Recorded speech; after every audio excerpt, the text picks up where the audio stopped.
Eto pag-usapan natin itong si Vice President Sara.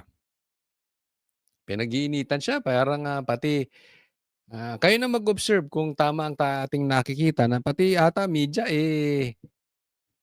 kinakalkal na, eh. Tingnan natin. Betrayal of public trust. Kasama yan sa grounds ng bawat isa sa dalawang impeachment complaints na inihain laban kay Vice President Sara Duterte sa Kamara. Maituturing daw na pagtataksil sa bayan ang paglustay ng bise sa 612.5 million pesos. Naging 612. O bakit? 612 million pesos. We're talking about confidential funds. Si Bongbong billions. Billions, not billion. Billions po ang confidential funds. Hinahatiran pa ng maleta ni hindi nyo mapaimbestigahan. Na confidential funds ng Office of the Vice President at ng Department of Education. Diyan lumutang ang mga kontrobersyal na mga pangalan sa resibo ng confi funds ni VP Sara. Galing, no? Galing nung nung impeachment ako ito lang nakikita ko dyan, eh. Yung impeachment ni Bongbong Marcos, di ba parang dumaan lang? Ni walang detalye tungkol sa pinag-usapan yung droga, pinag-usapan yung kanyang, yung nangyari ditong pagpirma niya sa budget, hinayaan niya lang. Ang daming issue. Pinag-usapan ba sa media? Pinag-usapan ba sa Congress? Kay Sara may detalyado, no? Tingnan ninyo, kayo na magtingin, baka mali ako, eh. Okay? Pero as I observe it, in my opinion, iba yung balita nung binubusisi yung impeachment ni Bongbong Marcos. Parang wala lang, di ba? Parang dumaan. Etong kay yung pangalawang impeachment ni Sara, wala pa. Pero detalyado na. Merong serye ng iba't ibang dodong gaya ni na Dami pa, yan, Ay sabihin, hindi kasi coach dati na yan, binabalik pa. Yun na nga, exactly. Ganyan ang ginagawa, Yung dati ng kaso kakalkalin. Ugali ng gobyerno to. Ay hindi ko alam kung kasabwat ang media dyan. Kayo nang magtanong, ay kayo nang sumagot, sa tingin ninyo kasabwat ba media? Hindi ko alam kung kasabwat ang media, pero yung dating kaso ni Pastor dismiss na, kinalkal pa nila. Kinalkalan din ng kaso si Tebes, na-dismiss din. Ang hiling mangalkal nitong mga to. So, nalalabas naman sa media, kakalkalin lahat yan. Wala pa impeachment. Sige, kalkalin natin. Sana itong mga congressman natin, or I don't know kung sino man dapat nagkalkal noon, congressman natin o yung mga media man yun. Sige, kinalkal nyo rin yung kay Bongbong Marcos. Diba? Total, pinag-usapan nyo na sa impeachment. Dodong Alcala, Dodong Bina, Dodong Bunal at iba pa. At kung ano-ano pa, Xiaomi 8, Patiting, J. Camote, Miggy Mango, at ang pinakasikat sa kanilang lahat, si Mary Grace Piatos. Giit ng kampo ni VP Sara, handa silang ipaliwanag ang mga pangalang yan sa tamang forum, oras na umusad na ang impeachment laban sa kanya. Handang ipaliwanag.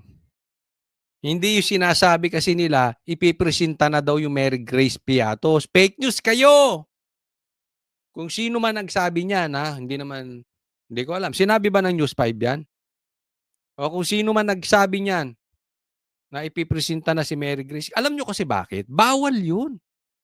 Kaya nga confidential, Ano ba Tagalog ng confidential? Pagchismisan? Pag sinabi bang confidential, dapat tinatalakay. Para kayo yung kaibigan ko, Ano yung kaibigan mo? Yung sasabihin ko, alam mo may secret ako, huwag mo sasabihin. Alam na ng buong grupo. Pag kami sinabi kang ganyan, huwag mo sasabihin, ha? Meron kayong tropang ganon? Kung gusto mo mag-announce ng isang bagay, sabihin mo sa tropa mo ganon. Kung titingnan niya. Lahat po ng grupo may ganyan. Lahat po ng tropahan may ganyan. Even lahat ng pamilya may ganyan. Yung taga-announcement, tawag ko dyan Mr. Announcement, Meron kayo dyan, Sabihin mo, "Shh, meron ako secret." Wag mo sasabihin, Pero sa loob-loob mo gusto mong ipasabi. Kasi 'pag sa kanya mo sinabi talagang sabog. Ganito 'to, ang gagago, confidential funds nga, eh. Alam mo bang puwede pang ikulong si Sarah do'n 'pag sinabi niya? Kasi dapat pinoproteksiyonan mo yung mga katulad nito. Hindi yung katulad niyan, yung mga NPA. Siyempre ituturo niyan yung mga rebelde, yung mga komunista, yung mga NPA. Yung mga nanginidnap ng tao sa bundok. May mga kilala kayong congressman ganyan, pakilagay niyo diyan sa harap. Sa comment section. May kakilala kayong congressman na ganyan, yung nagdadala sa bundok, lagay niyo sa comment section. Kaya nga do'n ginagamit yung confidential funds. Kaya nga yung mga nagki-kidnap, dinadala sa bundok, galit na galit kay Sarah. 'Di ba? Tapos gusto malaman yung sino yon? Patayin mo na yun. Papatayin 'yan. You know why? Parang si Saldi ko yun. Isa yun doon sa magnanakaw din ng ghost projects. Yung mga intel na yan yung nagbubuking kung sino yung mga NPA, yung mga rebelde. It's one of them. Ta's ibubuko mo kung sino yun. Di parang pinatay ni Sarah yun. Kukulong pa si Sarah niyan. Sagot naman dyan ng Makabayan Block. Naku, narinig na natin yan. We're ready to explain. Pero hindi yan, tatakbo na naman sa Supreme Court. Tanga! Ine-explain naman eh.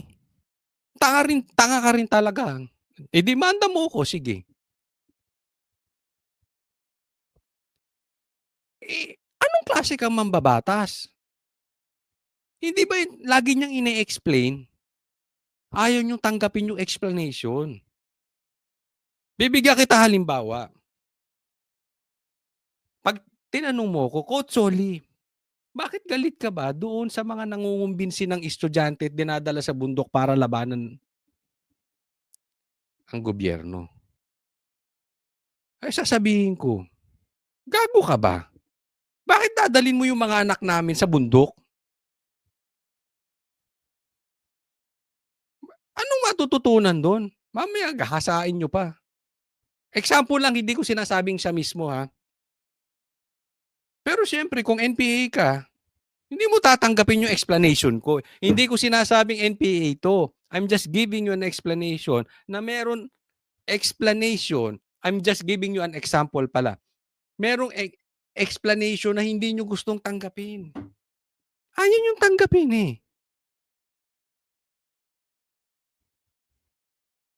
Ilang beses na rin in-explain bakit hindi pwede ang rebelde. Bakit wag awayin ng China. Nagagalit kayo. Di ba?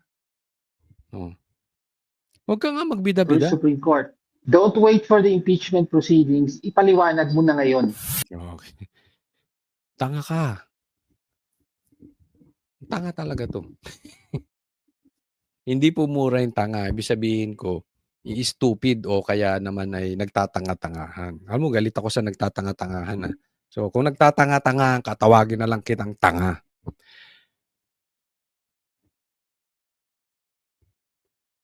Papaliwanag daw. Pero ang ginagawa daw ni Sarah, tatakbo sa Supreme Court. Aba, siyempre. Kasama sa batas yun eh. Kasi ayaw nyo tanggapin. Huwag na daw antayin ng impeachment, paliwanag na. Anong nangyari doon sa impeachment nyo kay Bongbong Marcos? Ano yun, nagpataas lang kayo ng presyo? Yung sinampan yung impeachment kay Marcos, wala daw substance. Diba? Galit na galit kayo kay Sara, kay Bongbong Marcos. Gumawa kayo ng drama. Walang kwenta yung ipinasa nyo. Napaka-ipokrito mo itong mga ito. Dahil sa pahayag ng kampo ni VP Sara, umugong ang usap-usapan na posibleng iharap na nila ang totoong Mary Grace Piatos. Paglilinaw naman ng legal counsel ng bise na si Attorney Michael Powa, wala raw siyang sinabi o kinumpirma na ilalabas nila ang isang Mary Grace Piatos. So fake news. Kung sino man nagpalabas niyan, fake news. Hindi ilalabas ang Si Mary Grace Piatos. Kung- Malay mo, ako yon. Kumpiyansa ang Ay! Ikaw ba? Ikaw ba? Oh. Magdidemanda ka pa. Ang kapal ng mukha mo. Di ba ikaw yung convicted ng korte na child abuser? Hindi ako nagsabi nun. Korte. At hindi kita pinagbibintangan. Hindi. Kasi ako galit ako dun sa akusahan mo yung tao pero wala pa namang ano. Lagi ko sinasabi, an accused is considered innocent until proven guilty. Ikaw guilty na. Bakit? Sabi ng korte yun. Tanga. Ikaw pa magdidemanda ng ganyan. Nanguha ka ng bata, nang abuso ka ng bata. Ang kapal ng mukha mo, te. Di ba? Sige, itanggi mo. Itanggi mo! Na sinabi ng korte, child abuser ka. Demanda mo rin ako. Ang gago. Lalakas na ano na ito mga ito. Akala mo kalilinis na ito mga. Ba't ba ang hihilig nyo sa bundok? Hindi, itong child abuser ha. Sinabi naman ng korte yun eh. Hindi, fake news ba ako? Just research nyo. Kung hindi convicted yan. mga naghain ng reklamo na sufficient in form and substance ang impeachment complaint laban sa bise. Kakuha ng sapat na bilang ng suporta ang impeachment laban kay Vice President Sara Duterte. In other words, makikita natin na yung Nasang bundok ka ngayon? Hindi, para nasa bundok tayo may paligid. Malay mo, nasa Tagaytay o nasa Baguio. Kayo naman eh.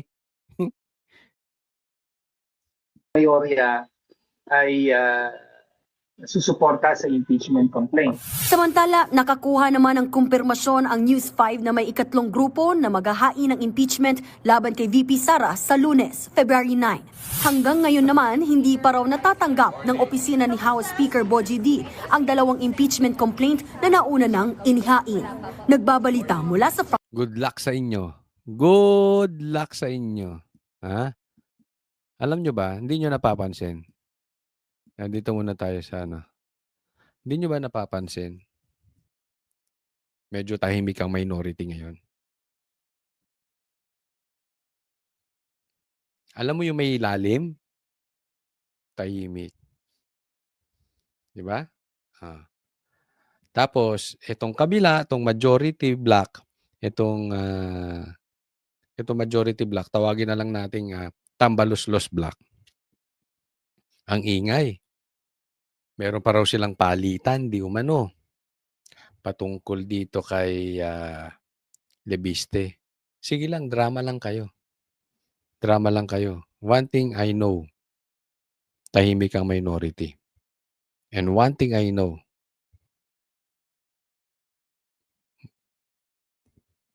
isa na lang, may numero na. Di umano. Yan po ang sabi sa atin. So, antay-antay lang. Sana matanggal na yung attack dog ni Tambaluslos dyan sa Senado. Matanggalan ng posisyon. Maraming salamat po. Huwag pong kakalimutan na i-like nyo po itong video na ito. Sana masubaybayan ninyo ang vlog ko. So, subscribe po kayo para i-inform kayo ni YouTube sa mga vlog ko. Sana ay makapanood kayo parati. Thank you po sa pag sama sa akin sa vlog na ito. God bless everyone. Kami ang boses ng masa, hindi natatakot. Katotohanan lang, di kami nalulunod. Walang bahid ng sismis, lahat ay totoo. Kahit sino ka pa, pag mali ka babanatan ka. Walang pinipili kulay, wala kaming kinikilingan. Basta para sa bayan, kami lalaban.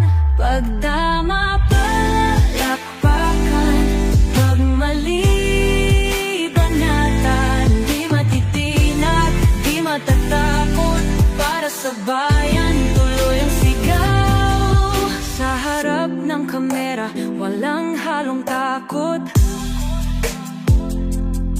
Mga baluktot, lahat kayo'y tutumba.